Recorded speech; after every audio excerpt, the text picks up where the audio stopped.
दरिया रावी में मुमकिना सैलाब से निपटने के लिए कैंप कायम कर दिया गया है। शादरा के मकाम पर दरिया रावी मामूल के मुताबिक बह रहा है। अतराफ की आबादियों को ताहाल खाली नहीं कराया जा सका है। इस हवाले से मजीद तफसीलात जान लेते हैं डॉन न्यूज़ के नुमाइंदे मोहम्मद तैमूर से।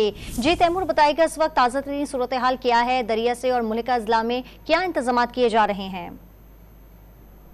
बिल्कुल, इस वक्त मैं दरिया रावी पर मौजूद हूँ और जैसे PDMA की जानिब से बताया जा रहा है कि 1,85,000 क्यूसेक पानी इंडिया की जानिब से जो जिसर के मकाम पे छोड़ दिया गया है, जहाँ से दरिया रावी में जो रेला है वो शामिल होगा। तो अभी तो मजमूई तौर पर जो सूरत हाल दरिया रावी की, अगर हमारा कैमरामैन भी आपको दिखा सके तो मजमूई तौर पर बिल्कुल नॉर्मलाइज सूरत हाल है। मामूल के मुताबिक पानी जो है वो बह रहा है यहाँ पे।